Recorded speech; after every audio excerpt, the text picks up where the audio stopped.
Bab 3236-3240. Naga hitam keemasan, tanpa menoleh ke belakang saat ini, ingin meninggalkan Wu Yan.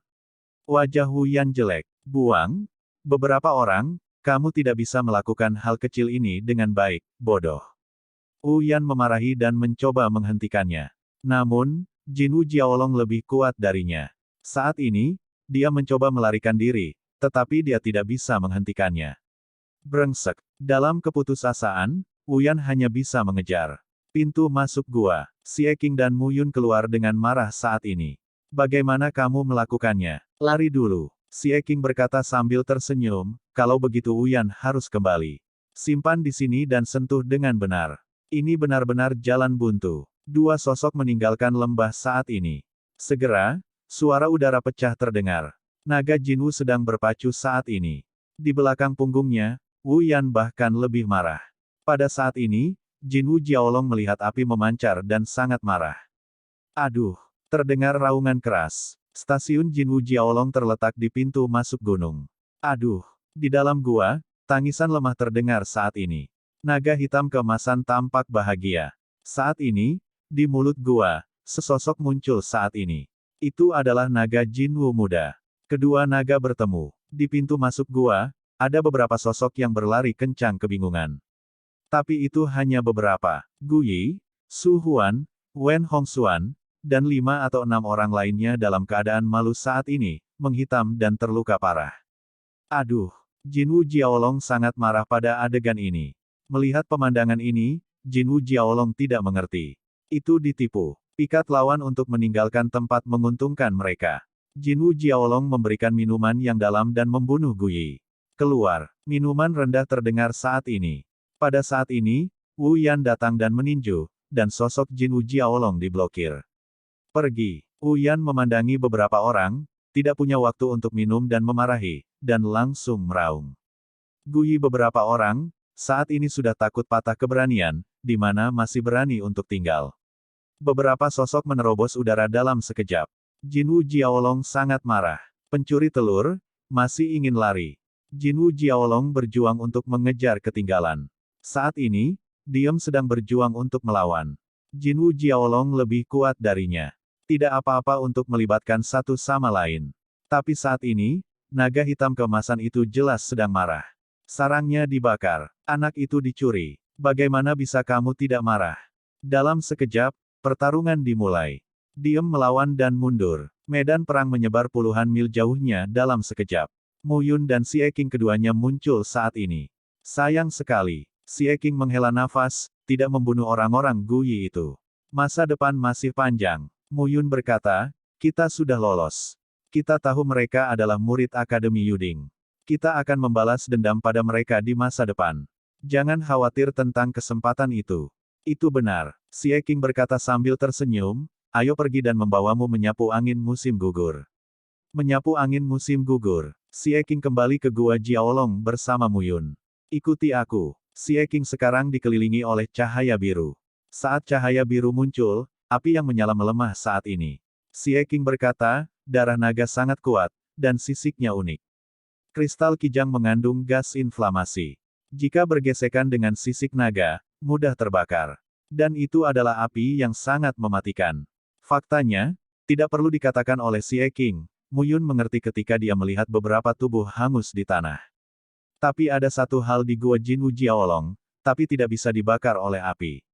Kata Xie Qing, dan keduanya memasuki kedalaman gua di bawah perlindungan lampu hijau. Pada saat ini, api berkedip-kedip di dalam gua. Namun dalam cahaya api, Anda bisa melihat sebuah batu yang berkilauan seperti emas. Itu dia. Xie Qing melangkah maju dan mengambil batu itu.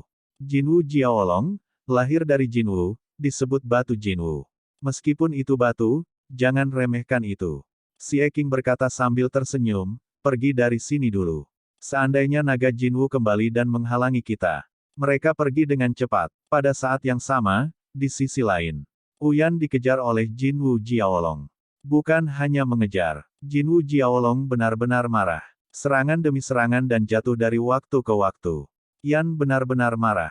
Gu Yi, kembalikan telur naga itu. Teriak Wu Yan dengan marah. Mendengar ini, Guyi yang lebih depan terlihat jelek. Butuh begitu banyak usaha dan membunuh begitu banyak orang. Mengembalikannya. Ayo cepat. Uyan berteriak dengan marah. Kalau tidak aku tidak peduli denganmu dan pergi sendiri. Mendengar ini, Guyi tidak berani ragu. Segera buang botol batu giok, 5 telur naga dan terbang satu persatu. Naga hitam keemasan segera mengejar dan memegang kelima telur itu dengan kuat. Yan dengan marah memarahi dan pergi dalam sekejap. Saat ini, Jinwu Jiaolong menemukan telur Jiaolong dan tidak lagi mengejarnya. Setelah melarikan diri ratusan mil, Wu Yan dan yang lainnya berhenti sekarang. Guyi, Su Huan dan Wen Hongxuan berpakaian hitam hangus dengan pakaian gelap. Yan sedang tidak enak badan saat ini. Ada beberapa noda darah di sekujur tubuh, dan satu berwarna hitam. Melihat 3 orang di depannya, wajah Wu Yan tampak tenang.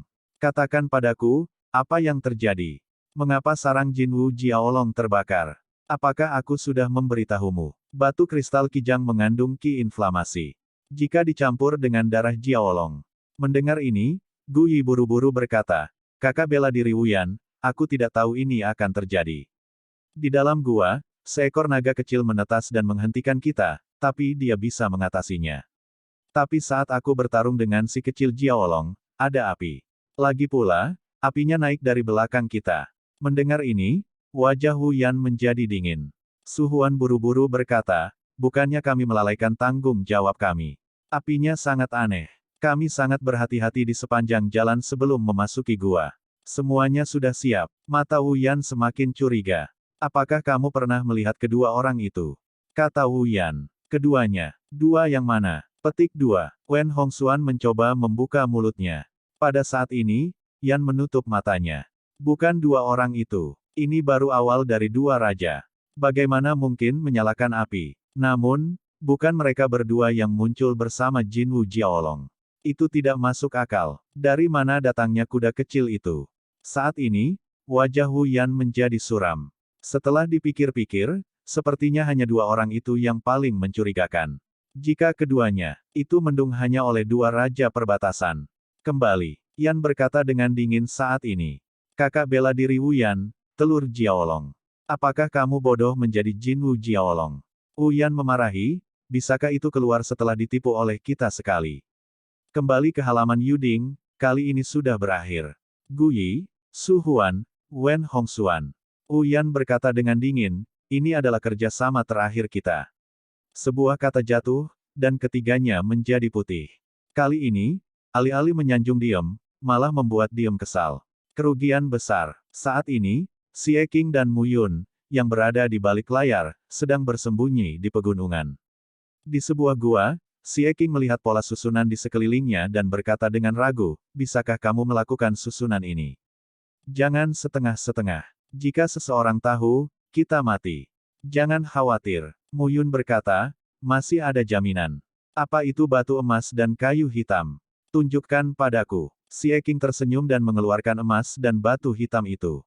Permukaan halus. Dengan jejak napas panas. Benda ini memiliki efek yang kuat pada pemulihanmu. Selanjutnya, kamu akan menyerap cahaya hitam keemasan di batu hitam keemasan, dan darah serta dagingmu akan pulih dengan cepat. Mu Yun mengangguk. Di dalam gua, Mu Yun memegang emas dan batu hitam di tangannya. Cahaya mengalir di telapak tangannya. Nafas membakar organ dalamnya. Tetapi memiliki bau yang menyenangkan. Mu Yun menyerap diam-diam saat ini. Xie Qing ada di samping dan mulai berlatih. Keduanya adalah ranah Raja Dunia. Di seluruh Changlan, mereka dianggap sebagai tingkat memasuki rumah. Batas. Mendominasi. 2 alam yang kuat sangat penting bagi seniman bela diri. Keadaan batas, kekuatan sumber dan kekuatan jiwa memadat untuk membentuk kekuatan batas. Kekuatan batas. Kekuatan lebih tinggi dari kekuatan sumber. Agresif atau defensif, mereka sangat sombong. Saat pertama kali memasuki ranah raja, Anda perlu memoles kekuatan batas, menguasai kekuatan batas, dan menerapkannya secara ekstrim. Waktu berlalu hari demi hari. Dalam sekejap, 5 tahun berlalu. Di luar gua, retak-retak. Pada hari ini, Mu Yun dan Xie Qing keluar dari lubang. Melihat pemandangan di sekitar pegunungan, mereka berdua menghela nafas lega. Di luar masih nyaman. Xie Qing berkata sambil tersenyum, saya telah ditutup selama 5 tahun dan belum menembus kerajaan Raja Tengah Dunia. Mengerikan. Mendengar ini, Mu Yun berkata sambil tersenyum, kalian, berapa 5 tahun, hanya memikirkan terobosan. Itu normal bahwa Tianjiao yang tiada taranya belum menembus dalam 100 tahun. Xie Qing membalas, Anda tidak bisa mengatakan itu. Orang tua Bailey berkata bahwa para jenius yang tiada taranya adalah omong kosong. Latihan seni bela diri, terus maju dan raih kesempatan. Tidak apa-apa tinggal di 10 tempat sehari. Yang disebut berapa banyak yang harus ditingkatkan dalam ribuan tahun dan berapa banyak yang harus ditingkatkan dalam ribuan tahun adalah dengan memakai belenggu untuk diri sendiri dan mengunci pemikiran Anda, yaitu mengunci latihan Anda. Kunci pikiranmu. Itu untuk mengunci latihan Anda. Mu Yun bergumam dan matanya cerah. Masuk akal. Sepertinya orang yang bisa menjadi kaisar hebat adalah orang yang luar biasa. Itu alam. Mu Yun tersenyum dan berkata, mengapa kamu tidak memanggilnya Tuhan ketika kamu memanggilnya kaisar? Lebih baik mendengarnya. Petik 2. Xie Qing tertawa dan berkata, gelar dewa atau kaisar adalah gelar. Dewa dan kaisar memiliki kekuatan yang sama. Di masa depan, namaku adalah King Di, dan namamu adalah Yun Sen. Nama awan Dewa King dibergema melalui ombak. Itu keren. Mu Yun melirik Xie Qing, kamu memiliki gelar yang sama dengan ibuku. Apakah kamu tidak takut ibuku memukulimu? Aku lupa. Mereka saling memandang dan tertawa. Perasaan lama hilang. Mu Yun sekali, dan juga melewatkan waktu di negeri dongeng. Bersama dengan Xie Qing, langit runtuh dan 2 orang berdiri menentangnya. Manusia burung mati di langit. Tidak pernah mati. Pergi. Keluar dari pegunungan Donghua dan lihat seperti apa surga ketujuh. Kamu dan aku, bunuh kaisar lain. Kaisar surga terakhir dilumpuhkan oleh ayahmu. Ada begitu banyak dewa dan kaisar dalam perang. Kami tidak memiliki cahaya sama sekali. Kali ini, jika kamu ingin membunuh, bunuh kaisar langit secara terbuka. Bagus. 2 sosok, dengan langkah tegas, menghadap matahari terbit, selangkah demi selangkah, dan menuju ke depan. Gunung Donghua. Dari penduduk Wuyan, mereka juga mengetahui bahwa pegunungan ini merupakan pegunungan terbesar di wilayah Donghua. Wilayah Donghua adalah salah satu dari 7 wilayah timur. 2 tuan terkuat di 7 wilayah timur. Pasukan kelas 1. Gedung pencakar langit. Kedua kekuatan kelas 1 ini duduk di 7 wilayah timur dan memerintah seluruh 7 wilayah timur. Mereka berada di puncak rantai makanan. Selain itu, terdapat banyak kekuatan sekunder, besar dan kecil, di 7 wilayah timur. Mungkin ada konsep. Mereka tidak terburu-buru. Mereka harus melakukan sesuatu sekarang. Aku benar untuk pergi kali ini. Xie Qing berkata, kekuatan binatang ilahi yang ditemui di sepanjang jalan semakin buruk. Kedua pria itu sekarang berada di tanah berair. Beberapa mil di depan, 2 monster kuat sedang bertarung. Mereka tidak bisa dekat sama sekali. 2 binatang ilahi di tingkat kaisar. Jika mereka keluar sekarang, mereka akan menjadi makanan bagi 2 orang besar itu. Lao Mu, keluar dari sini. Kita mau kemana? Mari kita lihat bagaimana situasi di wilayah China Timur. Mu Yun berkata dengan serius, 4 orang, Wu Yan, Gu Yi, Su Huan dan Wen Hongxuan, harus mati. Iya, Xie Qing juga bersenandung, menindas kedua saudara kita tidak bisa menelannya. Kaisar dan orang suci dunia, apakah ini masalah kita? Tidak sama sekali. Mu Yun melirik Xie Qing. Anak laki-laki itu masih gila seperti biasa. Keluar dari tempat sialan ini dan cari tempat untuk bersenang-senang. Keluar. Mu Yun memarahi, aku punya istri, atau 9, tapi tidak sepertimu, 1 naga. Kamu kentut. Xie Qing memarahi, aku juga punya wanita. Sebelumnya, lelaki tua itu membawaku 100 mil ke klan naga emas bercakar 5.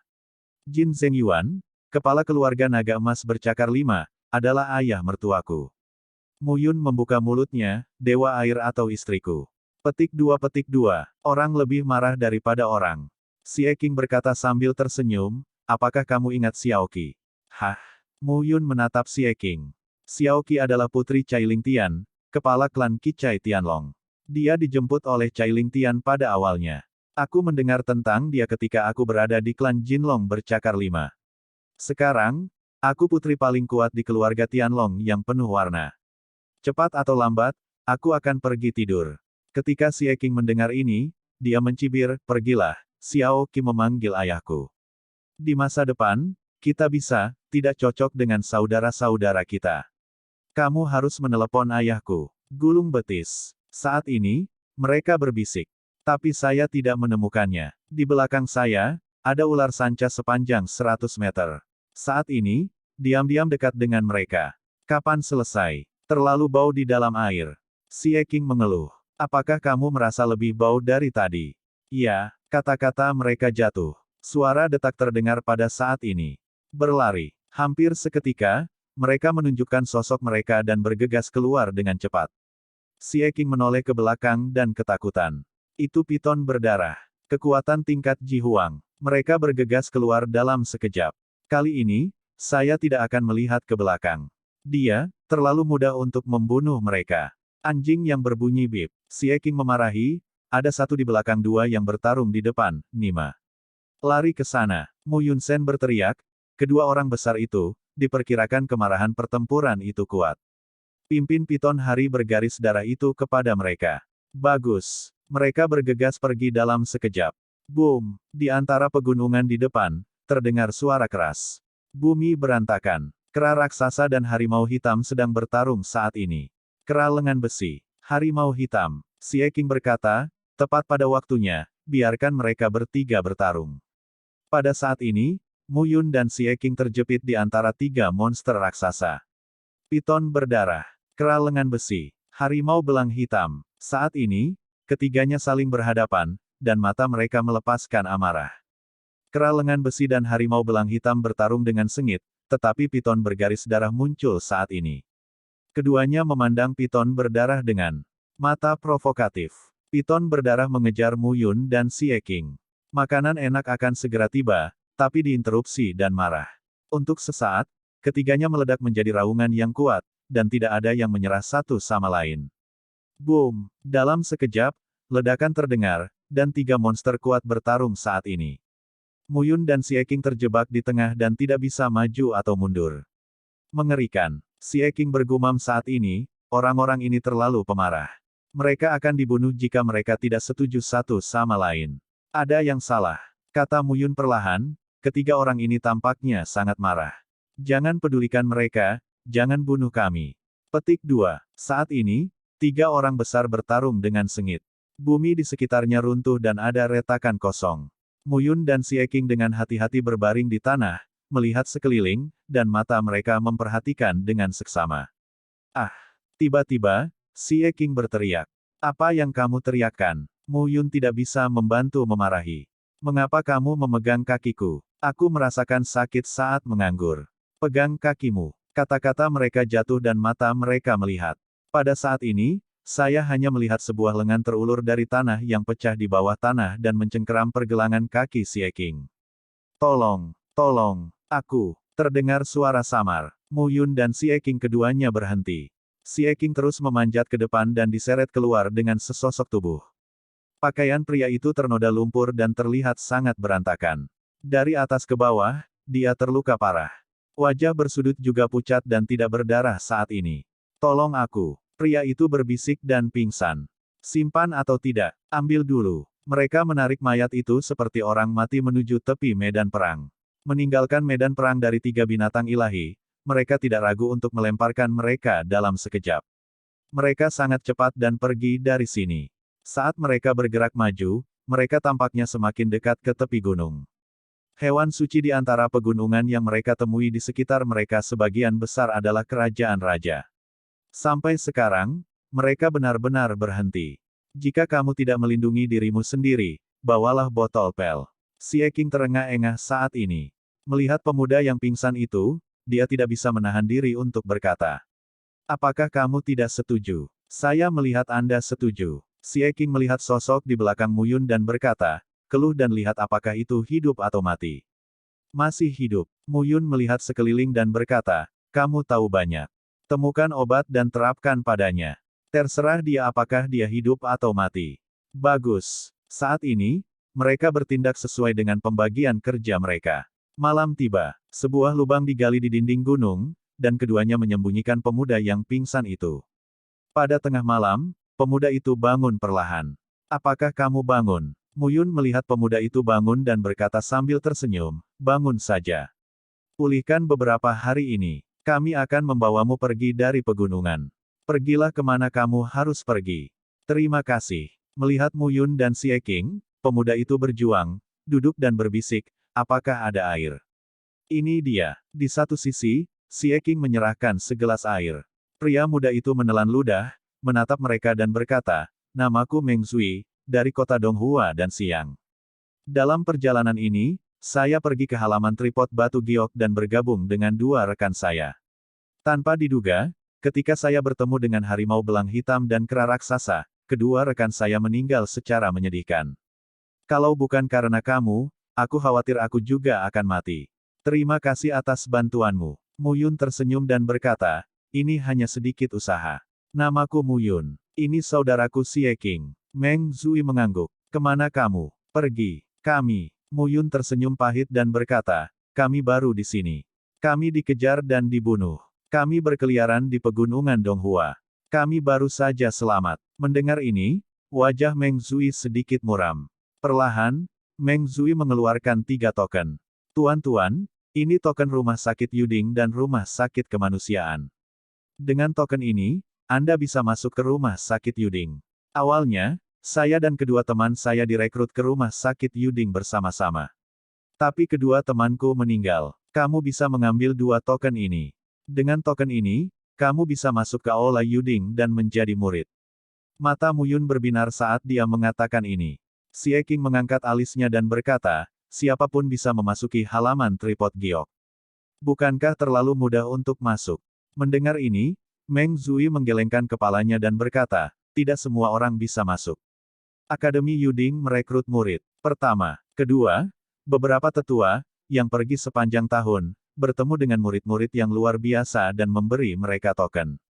Kombinasi keduanya. Beberapa penatua memberikan token, tetapi mereka tidak memiliki informasi level, karena mereka tidak selalu ingin menyembah ke pengadilan tripod giok ketika mereka bertemu dengan beberapa orang jenius.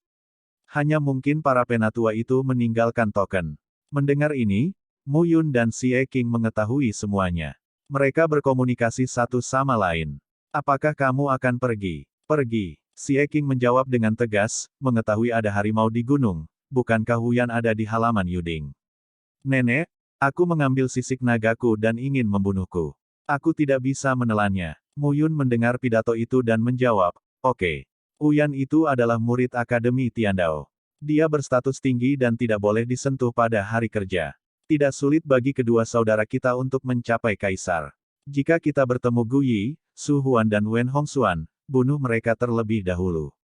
Ya, keduanya selesai. Melihat Meng Zui, dia mengangkat tangannya dan berkata, ini hanya usaha kecil bagiku untuk menyelamatkanmu. Kakak Meng Zui sangat heroik sehingga saudara laki-lakiku tidak punya tempat tujuan, jadi mereka mengambil token ini. Meng Zui merasa lega saat mendengar pidato itu. Sebenarnya, aku sangat khawatir kamu menolak. Meng Zui berkata dengan senyum masam, pengadilan Yuding adalah kekuatan kelas 2.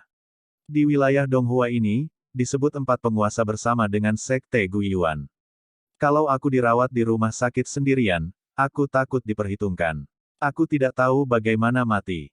Kalian berdua menyelamatkanku dengan kebenaran yang menakjubkan. Kalian tidak boleh menjadi orang yang berhati ular dan kalajengking. 2 teman saya meninggal, dan bersama saya, Meng Zui dapat dianggap sebagai perhatian. Itu juga hal yang baik untukku. Setelah mendengar ini, Muyun dan Xie Qing bertukar salam dengan sopan. Ketiganya berada di dalam gua, mengobrol lama sekali. Keesokan harinya, pagi-pagi sekali, 3 sosok bangkit dan berangkat. Pengadilan Yuding adalah salah satu dari 4 penguasa di wilayah Donghua, menempati seperempat kendali wilayah Donghua. Sepanjang jalan, Meng Zui mulai berbicara. Wilayah Cina Timur dibagi menjadi 4 bagian, dengan masing-masing dari 4 penguasa menempati satu bagian. Halaman Yuding, di timur, mengatur puluhan ribu kota. Mereka semua dikirim oleh halaman Yuding. Di beberapa kota, bahkan ada murid halaman Yuding. Pasukan kelas 2 memiliki fondasi yang dalam dan menghabiskan banyak uang untuk budidaya. Oleh karena itu, kota-kota ini tidak hanya dilindungi oleh pengadilan Yuding, tetapi juga harus membayar pengadilan Yuding. Meng Zui berkata perlahan, namun, Jika kita memasuki halaman Yuding, kita memiliki identitas. Saya mendengar bahwa murid-murid rumah sakit kemanusiaan di rumah sakit Yuding tidak rendah. Jika mereka mati di luar, rumah sakit Yuding juga akan mengirim seseorang untuk menyelidikinya. Tentu saja, bagaimanapun juga, ini adalah penyelidikan simbolis. Namun, jika murid Akademi Tiandao dan Akademi Dao Dao mati, diperkirakan Akademi Yuding akan menyelidiki sampai akhir. Karena dia murid dunia suci. Kata Mu Yun. Itu benar. Meng Zui melanjutkan, murid Akademi Tiandao dan Akademi Terowongan adalah alam suci dunia. 3 dunia teratas, Raja dan Kaisar, sebenarnya tidak sulit. Dengan menggiling waktu, kita juga bisa mencapai Ratu Dunia. Tapi orang suci dunia itu berbeda. Mana yang mudah mencapai dunia suci? Meng Zui berseru, oleh karena itu. Tentu saja, yang paling penting adalah anak-anak suci di ranah penghormatan dunia dan dewa dunia. Sejauh yang saya tahu, putra halaman putra suci memiliki status lebih tinggi daripada para tetua halaman Tiandao dan halaman Terowongan. Dan halaman putra suci dari putra suci menembus batas dan mencapai tingkat dewa. Itu adalah tetua dan dekan di puncak Akademi Yuding kami. Status lebih tinggi. Mendengar ini, Mu Yun dan Xie Qing sering mengangguk. Bagaimanapun, kekuatan adalah kuncinya. Ini adalah kebenaran di mana-mana. Tanpa kekuatan, tidak ada hak untuk berbicara. Hanya dengan kekuatan yang kuat kita dapat memiliki identitas, status dan martabat. Mu Yun dan Xie Qing memahami hal ini dengan sangat baik. Jadi sebelumnya, Wu Yan menggunakan mereka sebagai umpan, dan mereka menerimanya. Ketika saatnya berpura-pura menjadi seorang cucu, Anda harus berpura-pura menjadi seorang cucu. Ini bukan pertama kalinya Mu Yun dan Xie Qing memahami kebenaran ini. Meninggalkan pegunungan, Anda dapat melihat kota pertama, tempat tinggal puluhan juta orang. Dilihat dari ekstrimnya, ciri arsitektural kota ini sangat kentara. Melihat kota lagi, Mu Yun dan Xie Qing Fang merasa bahwa mereka masih individu. Setelah makan besar di restoran, ketiganya melanjutkan perjalanan. Sekitar setengah bulan, 3 sosok akhirnya muncul di depan sebuah gunung. Tidak tepat untuk mengatakan gunung. Di depan kami ada pegunungan yang membentuk lingkaran. Kubah, yang ditutupi oleh susunan, memiliki momentum yang mengejutkan. Ini harusnya susunan batas tingkat ke-6. Meng Zui melihat barisan besar, tampak kagum dan berkata, pasukan kelas 2, susunan batas tingkat 6 dan susunan penjaga halaman, bahkan jika mereka adalah penguasa batas, mereka tidak bisa masuk dan keluar dengan santai. 3 orang berjauhan, adalah bayangan yang jatuh. Datanglah ke halaman Yuding. Gerbang besar dan 9 gerbang sekarang terbuka. Datang dan pergi, banyak tokoh. Gerbang pusat lebarnya 100 kaki dan tingginya 300 kaki. Itu luar biasa. Hanya gerbang ini, tapi tidak ada yang keluar masuk. Semua orang masuk melalui 8 pintu di kedua sisi gerbang tengah. Kedelapan gapura yang dibuka kiri dan kanan ini berukuran lebar 100 meter dan tinggi 300 meter, namun jauh lebih kecil dari gapura tengah. Siapa? Saat ketiganya sampai di gerbang, seorang murid maju dengan tatapan bangga. Meng Zui melangkah maju dan berkata dengan tangan melengkung, kakak bela diri, kami memiliki 3 orang. Kami memiliki token yang lebih tua dan menyembah ke halaman tripod batu giok. Oh, keluarkan tokennya. Wajah murid itu sangat melembut. Meng Zui mengeluarkan 3 token. Murid itu mengambil token itu dan melihatnya dengan hati-hati. Di masa-masa awal ketiga raja, mereka masuk Akademi Tao. Ikut denganku. Kemudian murid itu membawa Mu Yun. Kamu ikuti aku untuk mendaftarkan informasi identitasmu dan mendapatkan token dan pakaian. Token adalah sertifikat untuk masuk dan keluar dari halaman Yuding kami. Dan akan berintegrasi dengan saya. Jika informasinya tidak sama, itu akan dibunuh oleh susunan besar. Dan pakaian. Para murid rumah sakit kemanusiaan, berpakaian biru, perlu dipakai saat mereka pergi ke ruang khotbah pada hari kerja. Adapun waktu lain, itu acak. Sepanjang jalan, saya melihat banyak murid berpakaian hitam dan putih, dan murid-murid yang memimpin ketiganya berdiri di pinggir jalan dan memberi hormat dengan hormat. Para murid berbaju hitam adalah Akademi Terowongan, dan para murid berbaju putih adalah Akademi Surga. Lihat, kamu harus sopan. Mengapa? Tanya Meng Zui. Karena Qingyi adalah simbol murid Akademi Putra. Murid Qingyi, kamu memiliki status bangsawan. Jika kamu tidak memiliki mata, kamu akan dihukum bahkan jika kamu membunuhmu di depan umum. Mendengar ini, Meng Zui menciutkan lehernya. Murid itu sepertinya menakut-nakuti ketiganya. Lalu dia berkata, jangan khawatir. Jika kamu tidak mati, anak laki-laki biasa tidak akan peduli padamu. Lagi pula, para murid Akademi Putra Suci semuanya berada di ranah penghormatan batas dan batas Tuhan. Mereka baru saja kehilangan identitas mereka setelah berdebat denganmu. Tapi ingat, jika kamu ingin menyelamatkan hidupmu, kamu masih harus menjadi murid Akademi Tiandao atau Akademi Terowongan. Petik 2. 3 mengangguk. 3 tempat paling penting di rumah sakit kemanusiaan. Ruang khotbah dibuka sebulan sekali. Ada sesepuh dari rumah sakit kemanusiaan kami yang berspesialisasi dalam khotbah. Penatua rumah sakit kemanusiaan, itu adalah alam suci dunia. Dia telah terbenam di alam suci dunia selama puluhan ribu tahun, ratusan ribu tahun. Apa yang dia khotbahkan bukanlah caranya sendiri, tetapi latihan Tianjiao dari generasi ke generasi di rumah sakit Yuding kami. Ini sangat bermanfaat. Kami harus mendengarkan. Tempat kedua duduk di tebing jalan. Duduk di tebing jalan adalah tanah suci budidaya, tetapi butuh bahan alami, harta bumi atau tentara dewa untuk bertukar waktu. Petik 2. Tempat ini tidak perlu mengeluarkan uang untuk bertukar, tetapi hanya jika kamu bisa mendukungnya. Ketiganya mengingat hal ini. Ini daftarnya. Aku akan membawamu untuk mendaftar terlebih dahulu, mencatat informasinya, dan kemudian membawamu ke tempat tinggalmu. Terima kasih, kakak senior. Meng mabuk saluran udara tamu. Ketiga pria itu mengikuti pemuda itu ke sebuah gunung. Gunung ini tingginya hanya 100 meter, tetapi puncaknya penuh dengan bangunan. Di aula, ketiganya mendaftar satu per satu. Tapi sampai sekarang, Mu Yun hanya bisa mengerti mengapa penerimaan begitu sederhana tanpa penilaian. Daftar di sini, nama, identitas, usia tulang, penyelidikan terperinci. Yang terpenting, itu mengintegrasikan nafas jiwa. Meninggalkan jejak jiwa di sini sama dengan menjadi murid di halaman tripod batu giok. Jika Anda tidak mematuhi aturan rumah sakit dan meninggalkan rumah sakit di masa mendatang, selama rumah sakit Yuding menarik napas jiwa Anda, bahkan jika Anda melarikan diri ribuan mil, Anda dapat mengirim seseorang untuk menemukan Anda. Nama dan penampilan bisa diubah, tetapi nafas jiwa seorang seniman bela diri tidak bisa diubah. Jiwa adalah sumber seni bela diri. Ketika semuanya sudah siap, ketiganya menerima pakaian mereka dan menggantinya. Token murid juga dikenakan dengan Anda. Kemeja biru, dengan pinggiran hitam samar, dan sosok tripod di bagian dada, terlihat sangat jelas. Halaman Yuding. Murid rumah sakit kemanusiaan. Mu Yun menghela nafas. Langit ketujuh. Awal yang baru. Murid itu memimpin ketiganya ke pegunungan. Gunung-gunung tinggi dan kekuatan langit dan bumi mengalir. Di sekitar kaki pegunungan, halaman dibangun dengan sangat mewah. Menurut token muridmu, temukan tempat tinggalmu. Murid itu berkata dengan tenang, apa yang harus saya lakukan? Ada catatan di token murid. Anda bisa melihatnya sendiri dan pergi.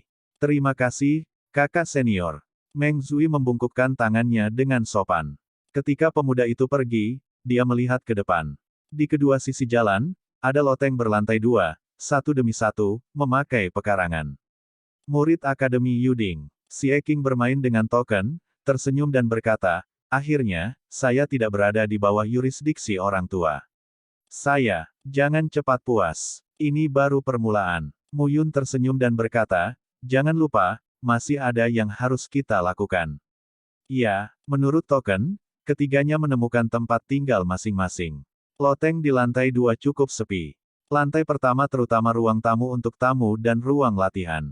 Lantai kedua adalah kamar tidur tamu. Mu Yun melihat gaun di kamar dan duduk bersila. Dia baru saja siap untuk memberikan token murid dan memeriksa informasinya. Xie Qing melompat dari jendela. Apa yang kamu lakukan di sini? Aku tidak tertarik padamu. Kenapa kamu menatapku seperti pencuri? Xie Qing melirik dan berkata, setidaknya kita sudah mandi bersama. Siapa yang tidak tahu siapa yang beratnya beberapa kilogram? Mu Yun terlalu malas untuk berbicara dengan orang ini. Lihatlah token murid. Biarkan aku mendengar apa aturannya. Xie Qing berbaring langsung di tempat tidur, kepalanya bersandar di lengannya, bahagia dan nyaman. Mu Yun menggelengkan kepalanya dan mulai menyelidiki. Murid, aturannya mungkin seperti itu. Kamu tidak bisa membunuh satu sama lain dengan pintu yang sama. Tapi ada beberapa yang menarik. Xie Qing bertanya, apa? Daftar putra. Mu Yun memeriksa pesan di token murid. Tidak, 77 dalam daftar orang suci dan putra, Wu Linglong. Mu Yun memandang Xie Qing dan tidak bisa menahan tawa, jika kamu membunuh Wu Yan, kamu akan menyinggung Wu Linglong. Jika kamu menyinggung Wu Linglong, kamu akan menyinggung Tian Yuan.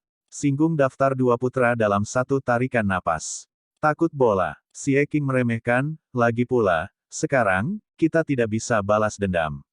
Tidak hanya itu, tapi juga hati-hati. Jangan ditemukan oleh Wu Yan dari rumah sakit Tiandao yang belum kita tutup teleponnya. Kalau begitu, kita harus bergegas dan mencapai tanah suci. Mu Yun mengambil kata-kata itu dan berkata, ketika Anda memasuki halaman Tiandao atau halaman terowongan, Anda benar-benar dapat dihargai di halaman Yuding. Itu masuk akal. Xie Qing tertawa dan berkata, aku berada di tahap awal Raja Dunia. Itu kamu. Seharusnya sederhana untuk jatuh dari tahap tengah Raja Dunia dan kemudian ke tahap tengah Raja Dunia. Dunia, pergi ke Jiseng lebih awal dan bunuh Yan Hitam. Siapapun yang berani membalas dendam akan melakukannya. Terserah kamu, keturunan Zulong. Jangan kehilangan identitasmu. Tidak, itu tergantung padamu. Kamu adalah putra Kaisar King Yu, putra Kaisar King Di, atau cucu Kaisar Xiao Yao, keponakan dari 3 kaisar, dan putra kaisar ke-9. Itu tergantung padamu. Petik 2. Mu Yun tidak peduli dengan orang ini. Aula khotbah buka sebulan sekali dan menghadiri kelas gratis. Selain itu, ada pintu susunan, pintu senjata, dan pintu dan di rumah sakit kemanusiaan. Kali ini, semuanya tersedia dalam pasukan kelas 1. Xie Qing menyela, tentu saja, seluruh Changlan, pasukan kelas 2 hanya 100%. Kesenjangan kelas 1 yang sebenarnya adalah tidak ada orang besar di level dominan. Tuan, di Changlan, adalah yang kuat. Lagi pula, gelar kaisar dan Tuhan hampir tidak muncul. Mu Yun mengangguk. Selain itu, kamu bisa melihatnya dengan duduk di tebing.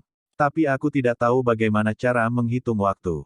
Ada juga menara pencerahan. Tidak perlu membayar berapapun harganya, tapi aku khawatir itu. Mu Yun terus melihat pendahuluan. Akademi Yuding dibagi menjadi 3 tingkat murid. Langkah pertama adalah halaman Putra Suci. Saat mencapai ranah Jizun, para murid bisa langsung memasuki halaman Putra Suci. Mereka duduk di gunung dan berspesialisasi dalam latihan. Mereka bahkan dapat merekrut para murid dari halaman kemanusiaan untuk menjaga diri mereka sendiri. Langkah kedua adalah halaman Tiandao dan halaman terowongan. Kedua halaman berada di level yang sama. Tapi mereka kompetitif. Halaman Tiandao dan halaman terowongan semuanya adalah murid dari alam suci. Alam suci dibagi menjadi 9 tingkat, yang juga masuk akal. Apalagi rumah sakit kemanusiaan adalah murid kerajaan raja dan kaisar. Terus mencari, Mu Yun menemukan beberapa informasi lain. Xiao Mu, presiden rumah sakit kemanusiaan, adalah orang sungguhan dengan ranah kuat di tahap awal Jizun. Saya memiliki pemahaman yang mendetail tentang halaman Yuding. Dalam beberapa hari berikutnya, tak satu pun dari mereka keluar. Meski cederanya sembuh, masalah terbesar Mu Yun adalah konsumsi Yuan umur panjang. Sekarang, dia hanya memiliki 1 juta tahun hidup. Tentu saja, dia tidak masalah hidup, tapi itu akan berdampak pada yayasannya sendiri. Kita harus menemukan cara untuk pulih. Menelan Qi dan darah dapat diubah menjadi perbaikan alam atau umur panjang Yuan. Namun, efek konversi menjadi Shou Yuan sangat buruk. Seperti dia sekarang, menelan Raja Dunia mungkin membuatnya mencapai tengah Raja Dunia. Tetapi jika seorang Kaisar Dunia mengubah Shou Yuannya, dia akan mati selama 100 tahun. Tahun dan bulan berapa ini melahap. Ini benar-benar masalah besar. Tentu saja, meski lambat, Mu Yun akan mengering. Bagaimanapun, beberapa dapat pulih. Shou Yuan menentukan apakah yayasannya stabil atau tidak. Untuk halaman Yuding, kedua bersaudara itu juga keluar untuk memeriksa dan membiasakan diri dengan lingkungan. Dalam beberapa hari ke depan, tidak akan terjadi apa-apa. Wilayah Donghua, rumah sakit Yuding. Ada puluhan istana yang tersebar di puncak gunung. Saat ini, di luar istana, di sebuah paviliun, seorang wanita dengan gaun biru panjang sedang duduk tegak. Wanita itu memiliki wajah yang cantik dan kulit yang halus. Bahkan duduk di sana, Anda bisa melihat sosoknya yang mempesona. Pada saat yang sama, wajah seorang wanita juga sangat indah dan langsung bergerak. Selain itu, Ini memberi orang perasaan ragu-ragu. Adalah wanita langka dan menakjubkan. Pada saat ini, di luar paviliun, sesosok tubuh datang. Saudari, ini adalah Wu Yan, murid Akademi Tiandao. Wu Yan, dari mana saja kamu? Aku sedang mencari hadiah untuk adikku. Wu Yan tersenyum dan berkata, sayangnya, saya gagal. Namun, saya mendapatkan hal yang menarik dan memberikannya kepada saudara perempuan saya. Kata Wu Yan, dan skala naga muncul di tangannya. Timbangan memancarkan cahaya cian dengan vitalitas yang kuat. Skala naga, kulit wanita itu bergerak sedikit, dan telapak tangannya menyapu dengan lembut, dengan nafas kehidupan yang kuat mengalir. Di mana kamu mendapatkannya? Wajah wanita itu penuh ketertarikan. Adikku sepertinya sangat tertarik. Wu Yan berkata dengan aneh. Apa yang saya amati bagus. Itu diambil dari orang naga, dan itu adalah skala naga inti yang ditarik oleh naga api. Keluarga naga ditutupi dengan sisik naga, tetapi sisik naga juga mulia dan rendah. Skala naga ini harus berasal dari posisi inti seorang prajurit naga.